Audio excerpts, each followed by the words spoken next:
ভোটের ময়দানে আওয়ামী লীগ স্থান পাবে না, পাবে না, পাবে না ইনশাআল্লাহ। এই ইউনিয়নের সকল ন্যায্য দাবি দেওয়ার ব্যাপারে জামাত ইসলামীর পক্ষ থেকে সমর্থন ঘোষণা করছি এবং আন্দোলনের প্রয়োজনে অতীতে আপনাদের পাশে, সাংবাদিকদের পাশে জামাত ইসলামী ছিল, ইসলামী ছাত্র শিবির ছিল।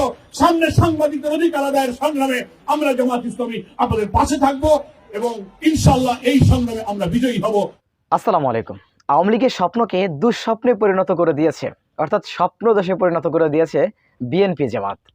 আওয়ামী লীগ স্বপ্ন দেখছিল বাংলাদেশের নির্বাচনে তারা আসবে, বিএনপি জামাতের ভিতরে ফাটল ধরিয়ে দিবে, বিএনপি জামাত দুই ভাগ হয়ে যাবে এবং তারা বিএনপির সাথে নির্বাচনে আসবে। আওয়ামী লীগের এই যে দুঃস্বপ্নগুলো, এগুলোকে গতকালকে ভেঙে চুরে তছনছ করে দিয়েছে বিএনপি জামাত। সুপ্রিয় দর্শক, আপনাদের মাঝে একটি ভিডিও নিয়ে এসেছি যেখানে গতকালকে সাংবাদিক ইউনিয়নের দ্বিবার্ষিক সাধারণ সভায় প্রধান অতিথি হিসেবে ছিলেন জনাব তারেক রহমান, বিশেষ অতিথি হিসেবে ছিলেন বাংলাদেশ জামাত ইসলামীর সেক্রেটারি জেনারেল অধ্যাপক মিয়া গোলাম পরোয়ার। সেখানে তারেক রহমানের সামনেই অধ্যাপক মিয়া গোলাম পরোয়ার আওয়ামী লীগের নির্বাচনে আসা নিয়ে সুস্পষ্ট বক্তব্য দিয়েছেন। অধ্যাপক মিয়া গোলাম পরোয়ার স্পষ্ট করে বলেছেন, যারা বাংলাদেশের জনগণকে গুলি করে, গুম করে, পুড়িয়ে হত্যা করেছে তাদের বাংলাদেশের নির্বাচনে আসার কোনো সুযোগ নেই। তারা তো কোনো গণতান্ত্রিক দলই না, তাহলে গণতন্ত্র নির্বাচনে তারা অংশ নেবে কি করে? সুস্পষ্ট বক্তব্য দিয়েছেন জামাত এবং সেখানে তারেক রহমান ডাইরেক্ট উপস্থিত ছিলেন, তিনি শুনছিলেন বক্তব্যটি। সরাসরি আমরা সেই দৃশ্যটি দেখে আসবো। আসসালামু আলাইকুম ওয়া রাহমাতুল্লাহি ওয়া বারাকাতুহু। আলহামদুলিল্লাহি রাব্বিল আলামিন, সালাতু ওয়াস সালামু আলা সাইয়্যিদিল মুরসালিন ওয়া আলা আলিহি ওয়া সাহবিহি আজমাইন।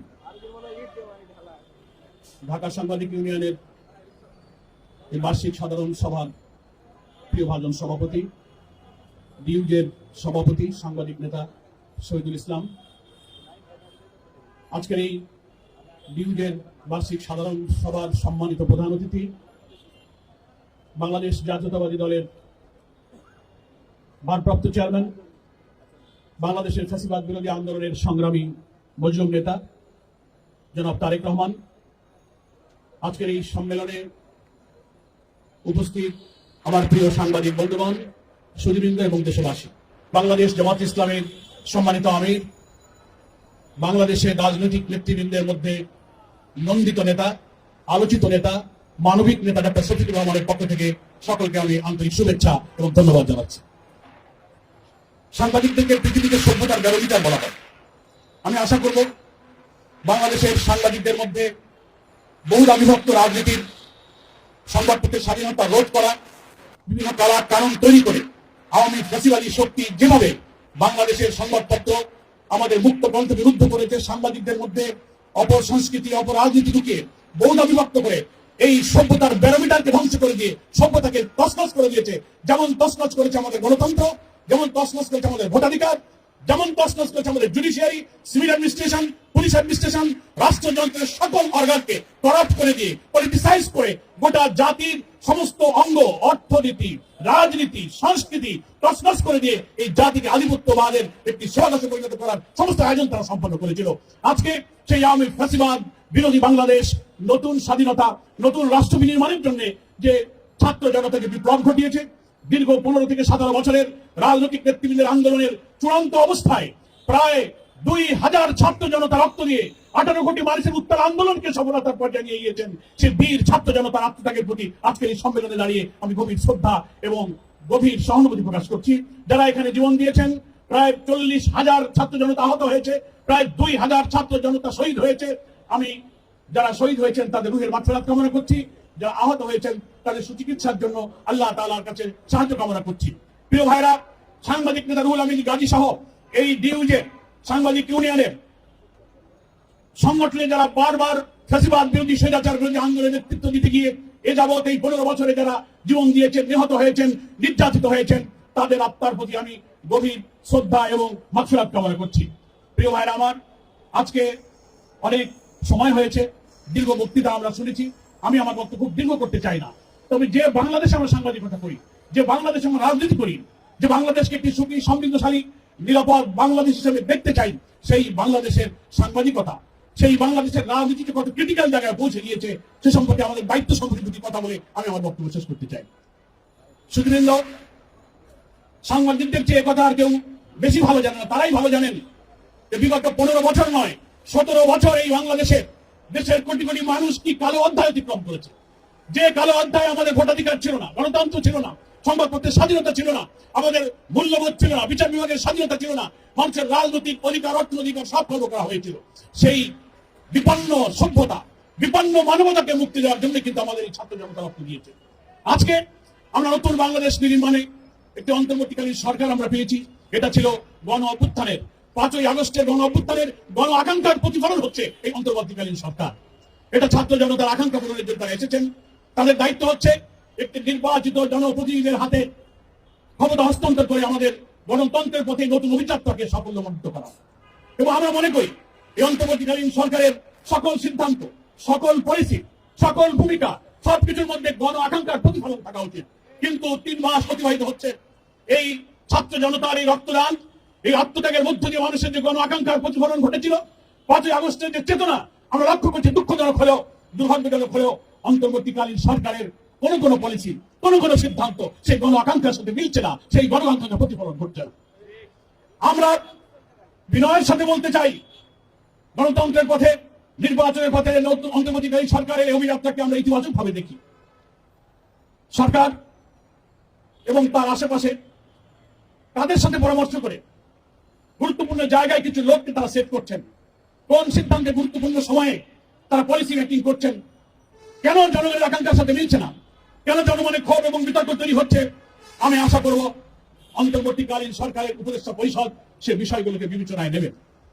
নির্বাচনের জন্য সকল রাজনৈতিক দল বলছেন অবিলম্বে আপনারা প্রয়োজনীয় ন্যূনতম সংস্কার কাজ সম্পন্ন করুন এবং নির্বাচনের রোডম্যাপ ঘোষণা করুন। আমরা ধন্যবাদ জানাই অন্তর্বর্তীকালীন সরকার সংস্কারের জন্য উদ্যোগ নিয়েছেন, অনেকগুলো রিফর্ম কমিশন করেছেন, ইলেকশন কমিশনের রিফর্ম, জুডিশিয়ারির রিফর্ম, কনস্টিটিউশনের রিফর্ম, পুলিশ অ্যাডমিনিস্ট্রেশনের রিফর্ম, সিভিল অ্যাডমিনিস্ট্রেশনের রিফর্ম, অনেক পদক্ষেপ আপনারা নিয়েছেন। ডিসেম্বরের মধ্যে সেই রিফর্ম কমিশনগুলো তাদের প্রপোজাল সাবমিট করবে, সরকারের কমিশনে এগুলো আলোচনা হবে এবং অবাধ নিরপেক্ষ একটা ক্রেডিবল, একটা ইনক্লুসিভ, একটা পার্টিসিপেটিভ ইলেকশনের জন্য আপনারা একটা নির্বাচনের এবং সংস্কারের নীতি তখন বাস্তবায়ন করবেন। কিন্তু হঠাৎ করে সার্চ কমিটি গঠন করা হলো, ইলেকশন কমিশন তৈরি করার জন্য পদক্ষেপ নেওয়া হলো। এখানে কি গণ আকাঙ্ক্ষার প্রতিফলন ঘটেছে?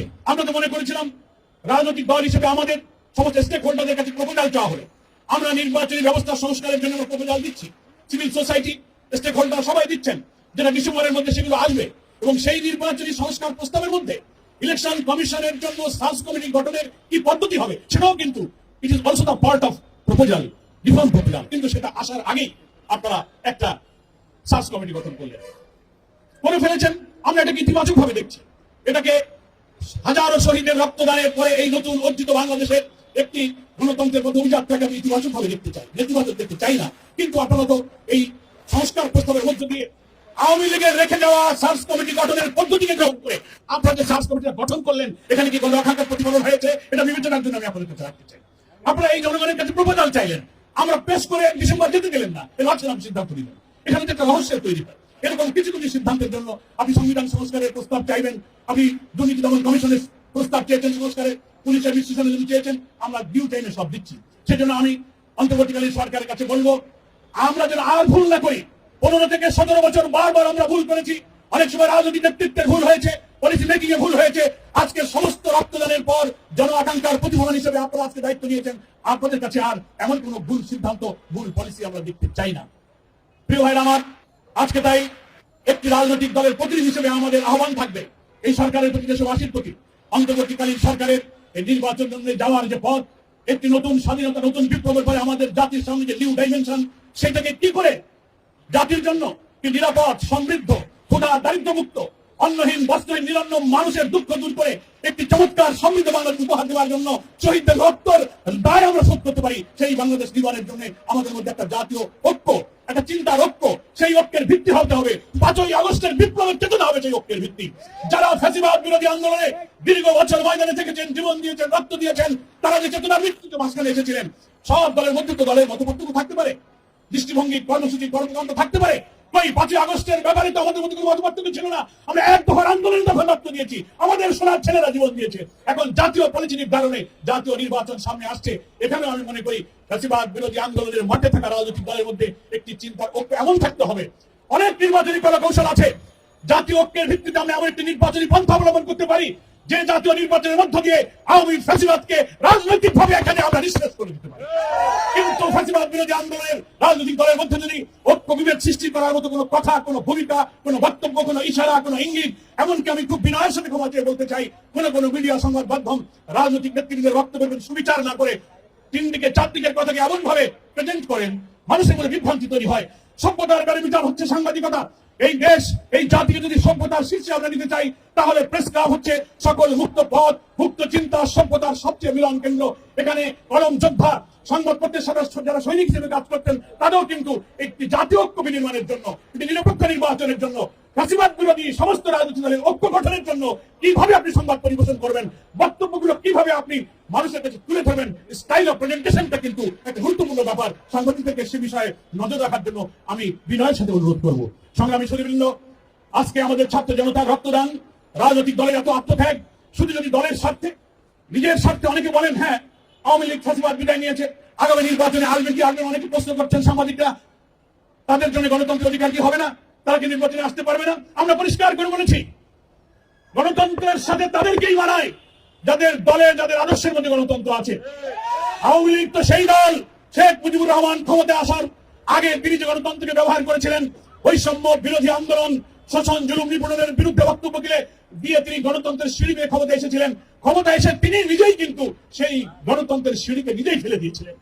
ফলে ক্ষমতায় উঠা এবং নামার যে democratic system, parliamentary system of politics কে তিনি ধ্বংস করে দিয়ে নিজের চিরদিনের মতো পারিবারিক কর্তৃত্বের ক্ষমতার একদলীয় বাকশাল শাসন তিনি কায়েম করেছিলেন। সমস্ত রাজনৈতিক দল নিষিদ্ধ করে তার পছন্দের একটি দল বাকশাল ঠিক রেখেছিলেন। সব সংবাদপত্র বন্ধ করে তার পছন্দের চারটি কাগজ চালু রেখেছিলেন। এটা কি গণতন্ত্রের সাথে যায়? যায় না। যারা ফ্যাসিস্ট, যারা স্যাডিস্ট, যারা আন্দোলনকারী, গণতন্ত্রকামী মানুষকে গুলি করে হত্যা করে 5ই আগস্টের বিদায়ের আগ মুহূর্তে মৃতদেহ লাশকে আগুনে পুড়িয়ে ছাই করে দিতে পারে, যারা হেলিকপ্টার থেকে গুলি করে দেশের মানুষকে হত্যা করতে পারে, যারা প্রকাশ্য দিবালোকে পল্টনের মোড়ে লাঠি দিয়ে 7 জন যুবককে হত্যা করে মৃতদেহের উপরে নাচানাচি করতে পারে, তাদের সামনে কখনো গণতন্ত্র যায় না। ফলে এই গণতন্ত্র বিরোধী ফ্যাসিবাদী স্যাডিস্ট শক্তি নির্বাচনের জন্য যোগ্য কি যোগ্য না, এটা আপনারাই নির্ধারণ করবেন। গণতন্ত্রের সাথে আওয়ামী লীগের আদর্শের কোনো মিল নেই। তাদের গণতান্ত্রিক অধিকার চর্চা করার সুযোগ আছে যাদের রাজনীতির আদর্শ গণতন্ত্র আছে।